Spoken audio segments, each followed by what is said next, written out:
प्यारे बच्चों, मैं डॉक्टर चारुशीला सिंह हिंदी की कक्षा में आप सभी का स्वागत करती हूँ। पुनः आपके समक्ष श्रद्धा मनु भाग 2 के साथ। बच्चों, पिछली कक्षा में भाग 1 पढ़ते हुए आप परिचित हुए उस सौंदर्य से जिसकी चर्चा बार बार कामायनी और प्रसाद के नाम के साथ हो जाती है। हम और आप प्रसाद के उस शिल्प सौंदर्य से परिचित हुए जिसके कारण कामायनी आधुनिक युग के महाकाव्यों में शीर्ष पर है। हमने पढ़ा, जाना, समझा और महसूस किया वो सौंदर्य जिसके कारण कामायनी स्तुत्य है, विशिष्ट है, अविस्मरणीय है। क्योंकि ये पाठ बहुत बड़ा है, ये प्रसंग थोड़ा बड़ा है, तो मैंने आपको पहले भी बताया था कि इसे हम 3 भागों में पढ़ेंगे। पहला भाग हमने पढ़ लिया है, आज हम दूसरा भाग पढ़ने वाले हैं। एक बार अपने स्मृति पटल पर पुनः इन बातों को संक्षिप्त रूप से अंकित करें कि हम कहाँ से चले थे और आज हमें कहाँ से पढ़ना है। हमने बात यहाँ से शुरू हुई थी, जो आपके पाठ्य पुस्तक में संकलित है जो अंश, उसमें कि एक निर्जन स्थान पे मनु एकांत में बैठे हैं, निराश, हताश, और श्रद्धा वहाँ पहुँचती हैं। वो एक प्रश्न करती हैं मनु से कि तुम कौन हो। उसके बाद मनु के विमोहन की चर्चा है, श्रद्धा की वेशभूषा और सौंदर्य का वर्णन है। यहाँ तक हमने और आपने पढ़ लिया था।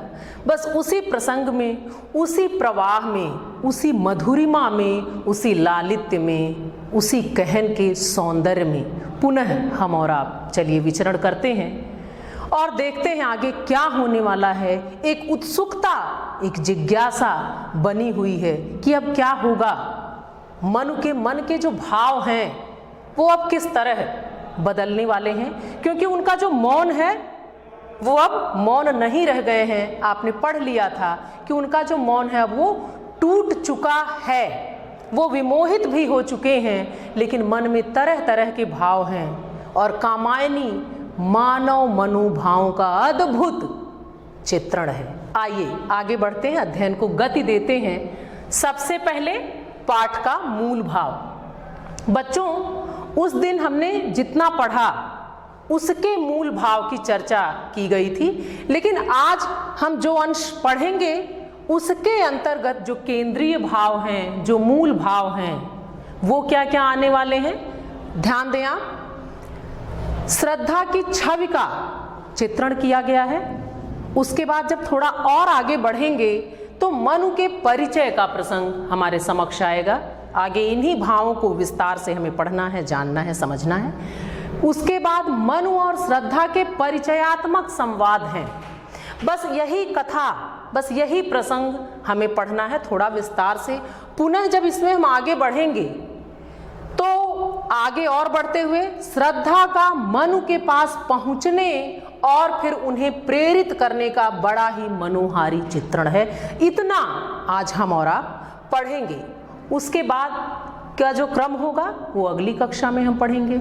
आइए अब सीधे सीधे चलते हैं उस भाव भूमि पर जहां से हमें आगे बढ़ना था। आपने इतना तो पढ़ लिया था कि श्रद्धा के सौंदर्य का वर्णन था कि ऐसा लग रहा है कि पश्चिम, याद करें, पश्चिम के व्योम की बात हुई थी कि जैसे उन काले बादलों को चीरता हुआ सूर्य, कौन सा सूर्य, अरुण आभा वाला सूर्य दिखाई देता है। तो जो आभा, जो सौंदर्य है, वैसा ही सौंदर्य श्रद्धा का, बस उसके आगे का वर्णन है। आइए देखते हैं सबसे पहले पाठ का क्रम।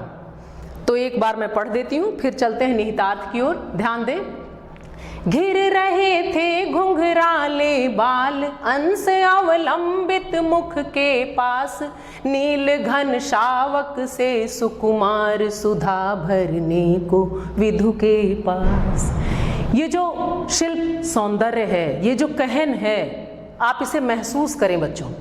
और उस मुख पर वह मुस्कान, रक्त किस लय पर ले विश्राम, अरुण की एक किरण अम्लान, अधिक अलसाई हो अभिराम। अद्भुत सौंदर्य इन पंक्तियों में और अद्भुत सौंदर्य श्रद्धा का जो ये पंक्तियां व्यंजित कर रही हैं। आइए निहितार्थ की तरफ चलते हैं और देखते हैं कि प्रसाद ने यहाँ कैसा वर्णन किया है। और श्रद्धा के सौंदर्य की बात ही थी। अब आइए देखिए जिस मुखमंडल की, जिस आभा की बात की गई, अब क्या कह रहे हैं। घिर रहे थे घुंघराले बाल अंश अवलंबित मुख के पास। घुंघराले बाल, श्रद्धा के जो घुंघराले बाल हैं, अंश अर्थात कंधा। ध्यान दीजिएगा बच्चों, जब ये बड़ा श हो जाता है, अंश हो जाता है, उसका मतलब खंड, भाग, टुकड़ा। लेकिन जब अंश है, ये कंधे की बात की जा रही है और श्रद्धा के सौंदर्य की बात की जा रही है। घिर रहे थे घुंघराले बाल अंश अवलंबित मुख के पास, कि जो घुंघराले बाल कंधों पर आकर टिके थे, गिरे थे, जो उनसे मुखमंडल घिरा हुआ है घुंघराले बालों से। कौन से बाल? जो कंधे पर आकर, जो कंधे के पास, मुखमंडल के बिल्कुल सामने हैं, कंधों पर आकर टिके हुए हैं, वो मुख के पास कैसे लग रहे हैं वो बाल? और मुख क्या है उनकी आभा? घिर रहे थे घुंघराले बाल। क्यों घुंघराले बाल घिरे हुए हैं मुखमंडल के चारों तरफ? कहाँ? अंश अवलंबित मुख के पास। ध्यान दीजिएगा बच्चों, अंश अवलंबित, जो कंधे पर गिरे हुए घुंघराले बाल हैं, उनसे घिरकर जो श्रद्धा का मुखमंडल है वो कैसा लग रहा है? नील घन शावक से सुकुमार सुधा भरने को विधु के पास। अद्भुत सौंदर्य। कवि की कल्पनाशीलता देखिए, वो देखिए क्या कह रहे हैं कि जब बालों से, घुंघराले बालों से ये मुखमंडल घिरा हुआ है तो ऐसा प्रतीत हो रहा है जैसे नील घन शावक। शावक मतलब बच्चे। तो कवि की कल्पना है, वो कह रहे हैं कि ऐसा लग रहा है कि नीले बादलों, लेकिन शावक कहा गया यानी बादलों के जो छोटे छोटे टुकड़े, शावक मतलब बच्चे, कि बादलों के छोटे छोटे टुकड़े हों और सुकुमार सुधा भरने को विधु के पास, कि वो सुकुमार। अब आप देखिए कि कैसा वर्णन कवि ने अद्भुत कर दिया कि ऐसा लग रहा है कि नील घन शावक से सुकुमार, बच्चे छोटे, बिल्कुल कोमल नाजुक, लेकिन कैसे लग रहे हैं? सुधा भरने को विधु के पास। विधु मतलब चंद्रमा, सुधा मतलब अमृत। ऐसा लग रहा है कि बादलों के वो छोटे छोटे सुकुमार बच्चे, यहाँ बादलों के टुकड़ों की बात कही गई है, कि वो ऐसा लग रहा है कि वो मुखमंडल चंद्रमा हो गया और ऐसा लग रहा है कि वो अमृत भरने के लिए चंद्रमा के बिल्कुल पास आ गए हों। कौन? बादलों के छोटे छोटे टुकड़े। और आगे देखिए, और उस मुख पर वह मुस्कान रक्त किस लय पर ले विश्राम। अद्भुत, कि जो उस मुखमंडल पर, किस मुखमंडल पर? श्रद्धा के जो मुस्कुराहट है, जो मुस्कान है, वो कैसी लग रही है? ध्यान दें, रक्त किस लय पर ले विश्राम, अरुण की एक किरण अम्लान अधिक अलसाई हो अभिराम। देखिए अद्भुत सौंदर्य भरा कवि ने, वो कहते हैं कि जो मुस्कुराहट है, जो मुस्कान है श्रद्धा के चेहरे पर, वो ऐसी लग रही है जैसे रक्त किसले। किसले मतलब कोपल। कोपलें जो नई नई होती हैं वो लालिमा लिए हुए होती हैं। तो कह रहे, और आप ये जानते हैं कि चेहरे के भी वर्णन को जब पिछला हमने पढ़ा, उसमें आपने पढ़ा था कि अरुण सूर्य की बात की गई, कि जो लालिमा है उसके लिए कहते हैं कि वो ऐसा लग रहा है कि रक्त किसले, की जो नवीन कोपल हैं, जो हल्के लाल लाल हैं, उन पर अरुण की एक किरण आम्लान अधिक अलसाई हो अभिराम, कि अरुण यानी सूर्य की कोई अलसाई हुई किरण जो आम्लान अर्थात स्निग्ध है, वो विश्राम कर रही हो।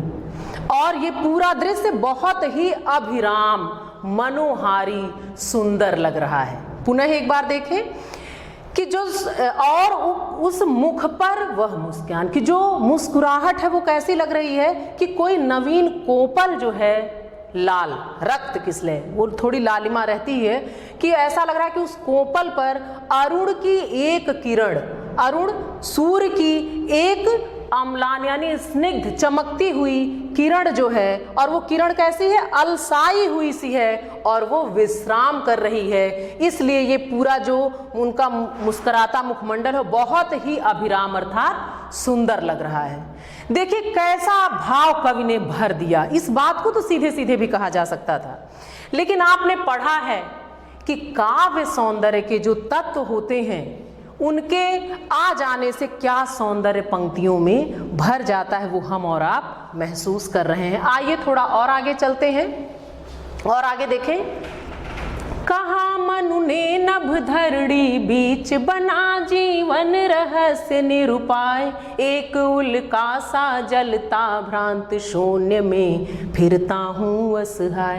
कौन हो तुम वसंत के दूत, विरस पतझड़ में अति सुकुमार, घन तिमिर में चपला की रेख, तपन में शीतल मंद बयार। और इस सौंदर्य को देख रहे हैं, आपने पहले भी यही पढ़ा कि वो लगातार श्रद्धा को देखे जा रहे हैं। उन्होंने देखा और अब वो देखकर अब जो प्रश्न है वो मनु की तरफ से है। कहा मनु ने, अब देखिए मनु क्या कहते हैं, नभ धरड़ी बीच बना जीवन रहस्य निरूपाय। नभ और धरड़ी, आकाश और पृथ्वी के बीच जो मेरा ये जीवन है वो एक रहस्य बन गया है। इस जीवन के रहस्य को सुलझाने का कोई उपाय नहीं है, ऐसा महसूस कर रहे हैं वो अपने बारे में कह रहे हैं। और अभी वो प्रश्न भी करेंगे। तो कहा मनु ने, मनु कहते हैं कि आकाश और धरती के बीच जो मेरा जीवन है वो रहस्य बना है और कोई भी उपाय इसको सुलझाने का नहीं है। पुनः कहते हैं, एक उल्का सा जलता भ्रांत शून्य में फिरता हूँ असहाय। और ऐसा लगता है कि जैसे एक उल्का, एक टूटा हुआ तारा, जिस प्रकार वो जलता हुआ असहाय बिना किसी सहारे के पूरे शून्य में, पूरे आकाश मंडल में घूमता रहता है, वैसा ही मेरा जीवन है जो जल रहा है कष्टों से, परेशानियों से, और मैं असहाय हूं और इस निर्जन में, एकांत में मैं फिर रहा हूं अकेले। ये उन्होंने कहा। और तुरंत पूछते हैं, कौन हो तुम वसंत के दूत, बिरस पतझड़ में अति सुकुमार। और पूछते तुम कौन हो जो वसंत के दूत बनकर आ गए हो। वसंत कहने का मतलब आप जानते हैं एक ऐसा मौसम जिसमें पूरी प्रकृति उल्लसित होती है। सिर्फ मनुष्य ही नहीं, इसको सारी प्रकृति उल्लासमय होकर एक ऐसा, ये बसंत का जो पर्व आता है उसको पूरी प्रकृति मनाती है। तो बसंत कहने का मतलब जिसको आप जानते हैं ऋतुराज कहते हैं। तो कह रहे हैं कि कौन हो तुम, कि तुम मुझे वसंत के दूत जैसे लग रहे हो। तो तुम कौन हो कि तुम्हारा आना जैसे वसंत का आगमन, विरस पतझड़ में अति सुकुमार, कि इस रसहीन, इस पतझड़ जैसे इस वीराने में तुम कौन हो जो बसंत के दूत बनकर इस आए हो और इतने सुकुमार हो। घन तिमिर में चपला की रेख, तपन में शीतल मंद बयार, कि तुम ऐसी लग रही हो घन तिमिर, घन घोर अंधकार, तिमिर मतलब अंधकार, घन तिमिर में, घोर अंधकार में, बादलों में, काले बादलों के बीच उस अंधकार में चपला की रेख, बिजली की रेखा के समान लग रही हो। तपन में शीतल मंद बयार, और जो तपिश है, पीड़ा है, उसमें जैसे शीतल और सुगंधित बयार हवा, पवन आकर आनंदित करती है, वैसे ही तुम्हारा आना मुझे प्रतीत हो रहा है। तो तुम कौन हो, ये प्रश्न मनु ने किया। आइए और आगे चलें। लगा कहने आगंतुक व्यक्ति, ध्यान दे बच्चों, इसमें देखते हैं सीधे सीधे। अब आप पाठ का तरीका जान गए हैं, सीधे निहितार्थ की तरफ चलती हूँ, सुनिएगा। लेकिन आप प्रयास करें, पढ़ें, मन से करें, चिंतन करें, मनन करें, इन पंक्तियों में उतरें और इसके सौंदर्य को मन मानस तक उतर जाने दें, महसूस करें। लगा कहने आगंतुक व्यक्ति, मिटाता उत्कंठा सविशेष, कि जो उत्कंठा मन में है मनु के, ये जानने की ये है कौन। तो लगा कहने आगंतुक व्यक्ति, तो ये प्रश्न हुआ जब श्रद्धा से, तो जो आगंतुक व्यक्ति है वो कहने लगा। लेकिन यहाँ आगंतुक है कौन, यहाँ आगंतुक व्यक्ति जो है वो श्रद्धा ही है। तो वो कहने लगी, लगा कहने आगंतुक व्यक्ति, आगंतुक व्यक्ति अर्थात श्रद्धा कहने लगी, मिटाता उत्कंठा सविशेष, वो मनु के उत्कंठा को, जो उनकी जिज्ञासा है उसको शांत करते हुए कह रही हैं, अपने बारे में बता रही हैं। और जब वो बता रही हैं तो कैसा लग रहा है मनु को। दे रहा हो कोकिल सानंद, सुमन को ज्यों मधुमेह संदेश।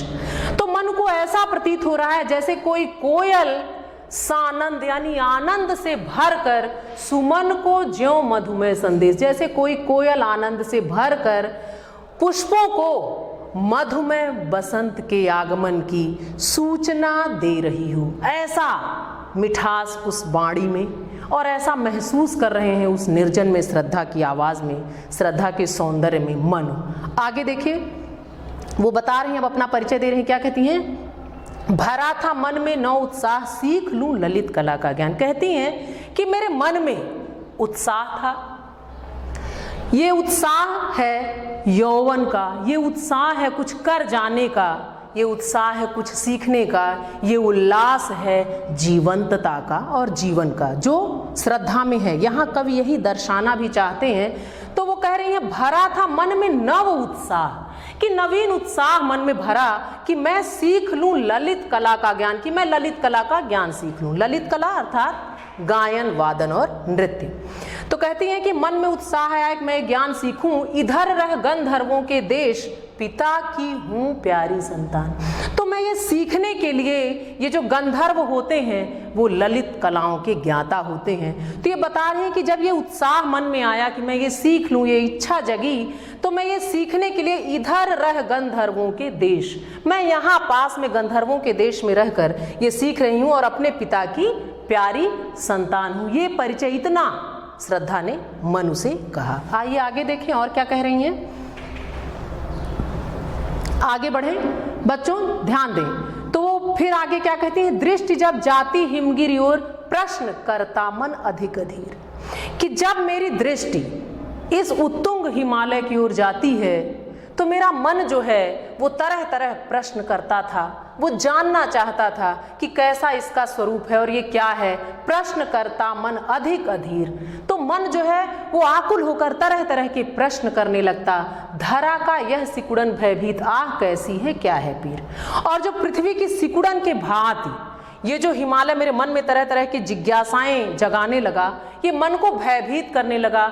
मेरे अंदर ये इच्छा जगी कि आह कैसी है, कैसा इसका स्वरूप है, क्या है पीर, और इसमें रहने वालों की पीड़ा क्या है, मैं ये सारी बातें जान लूं। ऐसे तरह तरह के जब प्रश्न जगे तो क्या हुआ? बढ़ा मन और चले ये पैर, शैल मालाओं का श्रृंगार। और जब मन में ये प्रश्न बहुत अधिक बढ़ गए तो ये कदम खुद ब खुद आगे बढ़ गए, चलने लगे। कहाँ? प्रश्नों के हल जानने, सवाल जानने। और इस प्रकार मैं यहाँ आई, शैल मालाओं का श्रृंगार, मैंने इन पर्वत मालाओं को देखा, इसके अद्भुत सौंदर्य को देखा, आंख की भूख मिटी यह देख, आह कितना सुंदर संभार। और जब मैंने इसे देखा तो इसके जो अद्भुत सौंदर्य की बात की जाती है हिमालय की, उसको मैंने देखकर महसूस किया और आंखों की जो भूख थी वो शांत हुई। मैंने महसूस किया कि ये कितना संभार, अद्भुत सौंदर्य स्वयं में समेटे है, ये कितना अद्भुत, कितना अपार सौंदर्य स्वयं में समेटे हुए ये हिमालय है। तो इतना इन्होंने बताया। अब ये देखिए आगे और क्या कहती हैं, क्या बता रही हैं। अब देखिए जब हिमालय तक आ गई, कैसे ये वहां तक पहुंची हैं, यही प्रसंग है, यहां तक पहुंचना है हमें। तो वो क्या कहती हैं? यहां देखा कुछ बल का अन्न, भूत हित रत किसका यह दान। कि फिर मैंने देखा कुछ बल का अन्न, बल का अन्न वो अन्न जो गृहस्थ जीवन में हम सभी निकालते हैं अन्य जीवों के लिए, पशु पक्षियों के लिए। तो कहती हैं यहाँ देखा कुछ बलि का अन्न, मैंने यहाँ कुछ बलि का अन्न देखा, भूत हित रत किसका यह दान। भूत यानी अन्य प्राणियों के हित के लिए कौन ऐसा है जो ये दान करता है। इधर फिर ऐसी जिज्ञासा जगी, इधर कोई है अभी सजीव। और फिर मुझे ये महसूस हुआ, ये लगा कि कोई सजीव यानी कोई जीवित व्यक्ति इधर रहता है, अवश्य है। हुआ ऐसा मन में अनुमान, और मन में ऐसा अनुमान जगा कि कोई न कोई जीवित व्यक्ति इधर रहता है। तो देखिए कि ये अनुमान लगाए और कदम बढ़ने लगे, वहां तक पहुंची। फिर बता रही है कि मतलब इस तरह मैं तुम तक, आप तक आई हूं। तपस्वी, संबोधन का चिन्ह देखें, तपस्वी क्यों हो इतने क्लांत। और पुनः कहती हैं कि हे तपस्वी, तुम क्यों इतने थके हुए हो, क्यों इतने दुखी हो, क्या बात है। वेदना का यह कैसा वेग, कैसा वेग, ये कैसी पीड़ा है जिसके कारण तुम्हारा मुखमंडल इतना क्लांत दिख रहा है, इतना दुखी, इतना मुरझाया और उदास दिख रहा है। आह तुम कितने अधिक हताश। फिर कहती हैं अरे तुम इतने हताश हो गए, इतने निराश हो गए हो जीवन से, बताओ यह कैसा उद्वेग। और प्रश्न करती हैं कि आखिर क्या पीड़ा है, क्यों तुम इस तरह से हो गए हो, क्यों इतने मुरझाए, इतने क्लांत, इतने दुखी दिख रहे हो, क्यों जीवन से हताश और निराश दिख रहे हो। ये प्रश्न है श्रद्धा के। अब आइए जीवन के एक गूढ़ रहस्य की चर्चा यहाँ देखें। और वो समझा रही है, बस अब मन उसे कहने लगी, दुख की पिछली रजनी बीत, विकसता सुख का नवल प्रभात, एक पर्दा यह झीना नील छिपाए है जिसमें सुखगात। और कहती हैं, समझा रही हैं तो कहती हैं, दुख की पिछली रजनी बीत, जो दुख है, जो पिछली रजनी अर्थात रात, जो दुखों की रात्रि है, उसके बीतने पर ही विकसता सुख का नवल प्रभात, सुख का नवल अर्थात नवीन प्रभात यानी सुबह विकसित होता है, दिखाई देता। आप सभी जानते हैं बच्चों कि यह क्रम है कि जब अंधकार बहुत घना हो जाता है, काला हो जाता है, तभी सूर्योदय से पूर्व का जो एक प्रहर होता है, आपने अगर कभी ध्यान नहीं दिया होगा, नहीं दिया है तो पुनः कभी जगें और देखें कि वो प्रहर कुछ अधिक घनी काली हो जाती है जब प्रभात बहुत ही निकट होता है। यहाँ वैसे ही कुछ भाव हैं, तो वो समझा रहे कि दुख की पिछली रजनी बीत, जब दुखों की पिछली रात्रि यानी रात बीतने के बाद सुबह कि वो रात बीत गई है, तभी सुख का नवीन प्रभात होता है। एक पर्दा यह झीना नील छिपाए है जिसमें सुखगात, और सुख दुख के बीच एक पर्दा बहुत महीन, बहुत पतला, झीना नील, झीना कहने का मतलब बहुत पतला, कि जो कालापन दिखाई देता है, जो ये नीलापन कालापन, ये जो झीना बहुत पतला पर्दा है दोनों के बीच में, छिपाए है जिसमें सुखगात। और वो पर्दा हटता है, वो अंधकार का पर्दा हटता है, फिर वो जो प्रभात है वो सुखों को अपने आप में जो छिपा के पर्दे के अंदर बैठा होता है, पर्दा हटता है और वो प्रभात के रूप में वो सुख, वो नव जीवन का संचार, वो उल्लास, वो प्रेरणा, वो आशा, वो उत्साह फिर हमें पुनः दिखाई देने लगता है। फिर वो कहती हैं, जिसे तुम समझे हो अभिशाप जगत की ज्वालाओं का मूल, ईश का वह रहस्य वरदान कभी मत इसको जाओ भूल। कहती हैं कि जिसको, जिस पीड़ा को जगत की ज्वालाओं का मूल, जिसे तुम समझे हो अभिशाप, कि जिसको तुम शाप समझ रहे हो, जगत की ज्वालाओं का मूल, इस पीड़ा को, जो संसार का मूल है, ये ज्वालाएं, ये कष्ट, ये पीड़ा ही तो मूल है। ईश का वह रहस्य वरदान, ये ईश्वर का ऐसा रहस्यमयी वरदान है कि इसको तुम समझ नहीं पा रहे हो, ये एक रहस्यमयी वरदान है, इसको समझो, कभी मत इसको जाओ भूल। इसको मत भूलो कि पीड़ा के बाद ही सुख का नवीन नवल प्रभात होता है। आप एक छोटा सा उदाहरण बच्चों, कि अगर हमें ठोकर न लगे, एक ठोकर लगने के बाद हम और अधिक सधे हुए कदम रखने लगते हैं, तो वैसे पीड़ा जो आती है, आपने महसूस किया है कि हम अपने अंतर मन में असीमित शक्ति को छिपाए रखे रहते हैं, अवसर पाते ही वो निकल पड़ते हैं। तो यहाँ ऐसी ही बात कही गई कि जब ये पीड़ा आता है, ये कष्ट आता है, तो ये आपको निखारता है, संवारता है, आपके उस शक्ति जो आपके अंदर समाहित है उसको वो बाहर निकालता है। यहाँ ऐसे ही रहस्य की चर्चा श्रद्धा के द्वारा की गई। आइए अब चलते हैं। अब देखिए, इतनी बातों को सुनकर मनु क्या कहते हैं, लगे कहने मनु सहित विषाद। अब मनु और अधिक पीड़ा और कष्ट से भरकर क्या कह रहे हैं, मधुर मारुत से ये उच्छ्वास, अधिक उत्साह तरंग आबाद उठाते मानस में सविलास।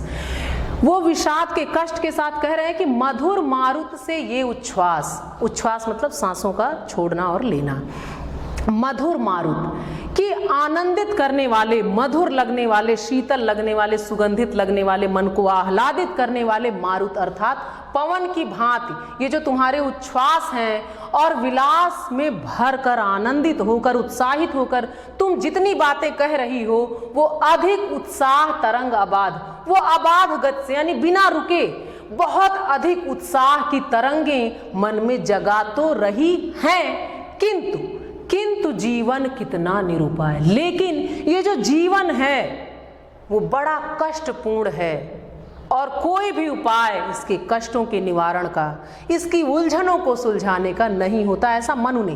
वो कहते हैं किंतु जीवन कितना निरुपाय, लिया है देख नहीं संदेह। लेकिन जो जीवन है इसके इसके उलझनों से निकलने का कोई उपाय नहीं है, ये मैंने देख लिया है, इसमें कोई संदेह नहीं कि जीवन जो है वो रहस्यमयी है, कोई उपाय नहीं है इसकी सुलझन के, निराशा है जिसका परिणाम सफलता का वह कल्पित है।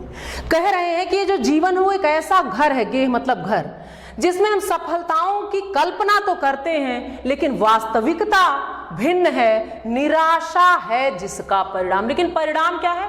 निराशा, क्योंकि हम सभी जानते हैं कि मृत्यु एक सत्य है, एक दिन मरना है। तो क्या आनंद के साथ हम मृत्यु का वर्ण कर पाते हैं?